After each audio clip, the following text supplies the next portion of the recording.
Hello everyone, welcome to back my channel. I hope everyone is having a wonderful day. Before starting the video, please go ahead and hit the subscribe button and give this video a thumbs up.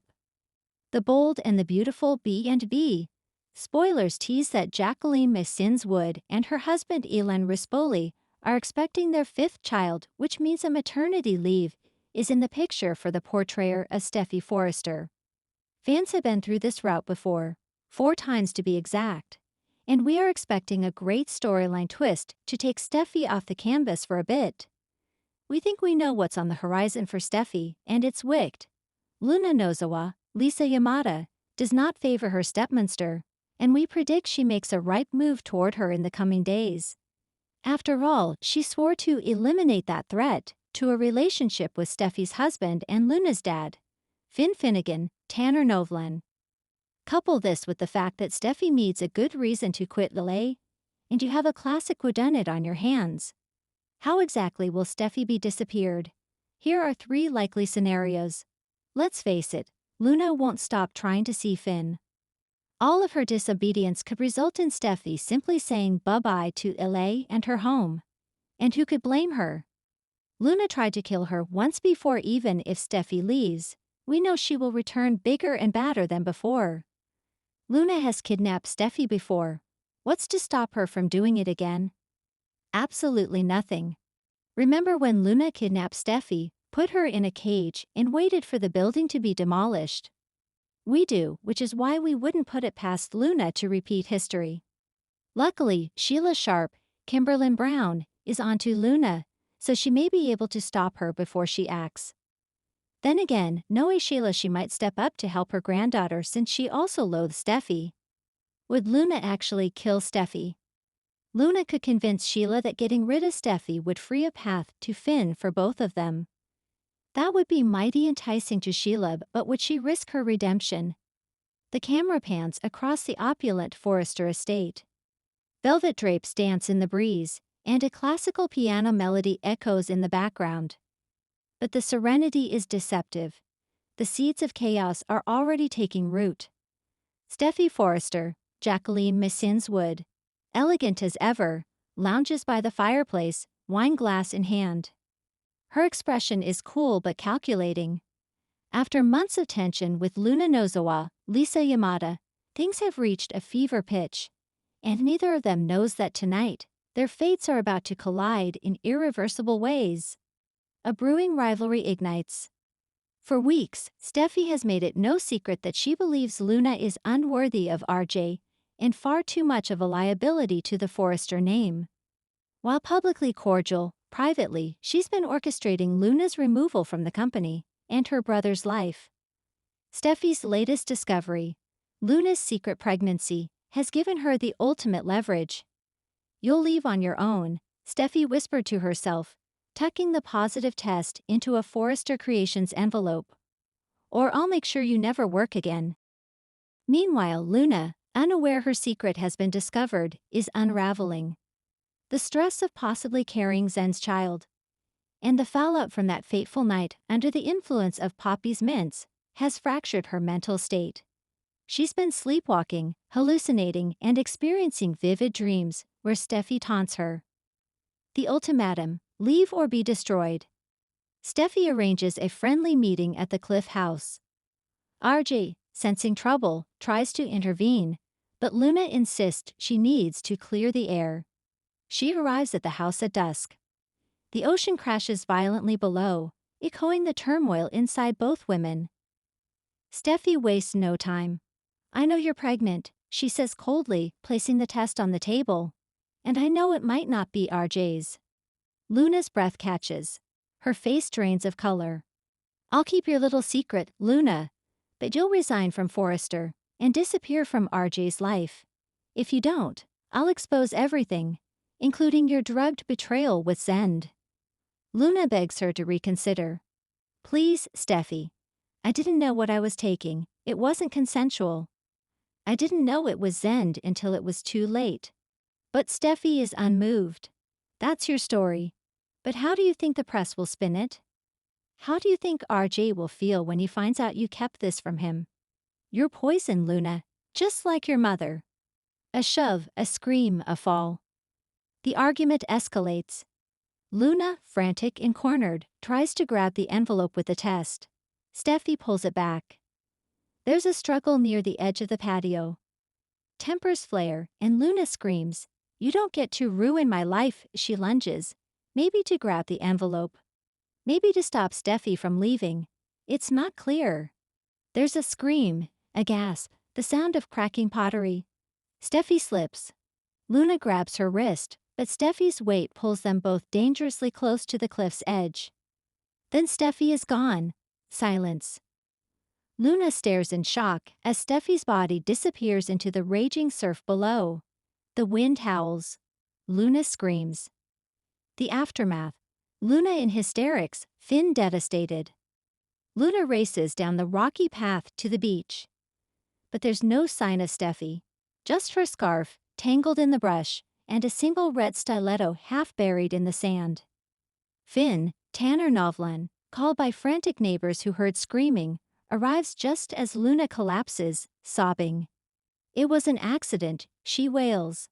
"I didn't mean to, she fell. She just fell." Finn's face crumbles. The sight of Luna covered in sand, blood on her sleeve, and the ocean void of any sign of his wife hits him like a freight train. But there's no time for grief, only questions. "What happened here, Luna?" he demands, his voice trembling. Luna can barely speak. Her words are fractured, disjointed. "She knew about the test. She said she'd ruin me. I tried to stop her. She slipped. I tried to catch her. I swear." Finn falls to his knees in the sand, clutching the scarf. His tears mix with seawater. Luna reaches out, but he recoils. "You killed her," he whispers. "You killed Steffy." The search. Hope is fading. Days pass. The search continues. Helicopters scan the coast. Divers scour the ocean floor. But there's no body, no proof of survival. Only a growing mountain of circumstantial evidence that points to Luna's involvement. Brooke, Catherine Kelly Lang, and Ridge, Thorsten Kay, arrive back in LA, devastated. Ridge is inconsolable. Taylor returns from a medical mission, numb with grief. Ridge lashes out at Luna, blaming her for everything. "You destroyed my daughter," he spits. "I should have listened when Steffi said you were trouble." Meanwhile, RJ, Joshua Hoffman, is caught in an emotional tailspin. He wants to believe Luna, but her mental state, erratic, haunted, makes it hard. Especially when Carter finds surveillance footage from the gatehouse showing Luna arriving alone and leaving, disheveled and frantic. The confession, Luna breaks. Unable to cope with the guilt and mounting pressure, Luna confesses everything to Poppy, Romy Park. Her mother is horrified. But not just because of Steffi. Poppy blurts out something shocking. It runs in the family. Luna is stunned. "What do you mean?" Poppy finally admits. When Luna was a child, she accidentally pushed another girl at a playground. The girl was seriously injured.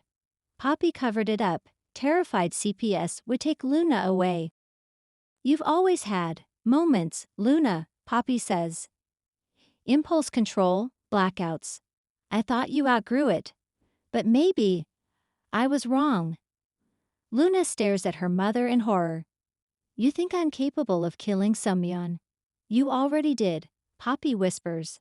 The media frenzy. Public trial without a courtroom. The press gets wind of the confrontation and Luna's involvement. Social media explodes. Headlines read, "Forrester Harris missing, intern involved." Steffi Forrester presumed dead. Luna Nozawa last person to see her alive. Pam and Donna fight to protect the Forrester image, while Hope, Annika Noel, privately doubts Luna's version of events. Thomas, returning early from Paris, confronts Luna with fury and disbelief. "You killed my sister," he says. "And now you want us to believe it was an accident?" Zend, Delon de Metz, meanwhile, realizes the baby Luna carries might be his, and that her stress could jeopardize everything. But he hesitates to come forward, afraid it will look like motive. The twist. Jacqueline Messins Wood exits, but not forever.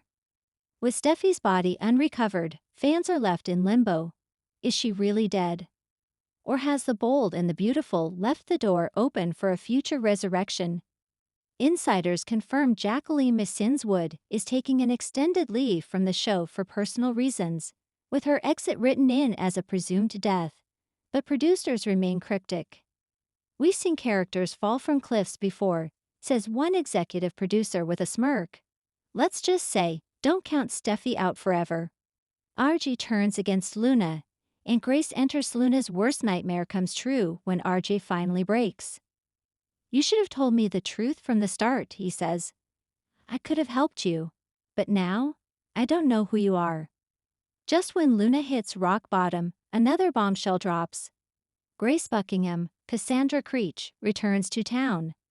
She's been secretly watching the case unfold and suspects something bigger is at play, especially when she sees discrepancies in the autopsy-free investigation and questions the legal handling of the scene. Grace believes Luna may not be a killer, but a pawn. There's more going on here, she tells Finn. Steffi may have had enemies we don't know about. Or she may have planned this herself.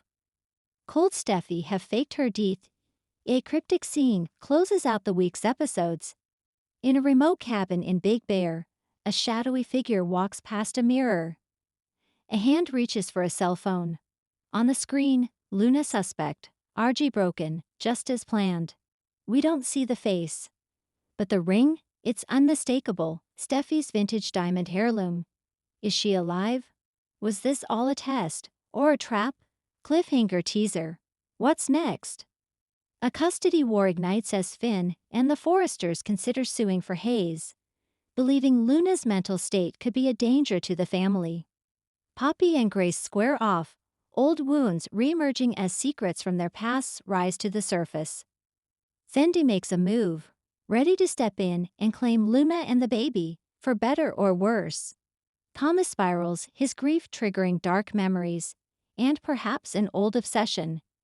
And a mysterious woman in Monte Carlo appears, wearing a scarf that looks all too familiar. Thanks for watching this video, and please subscribe our Boldy and BVUTFUL UPDAT YouTube channel for more update news.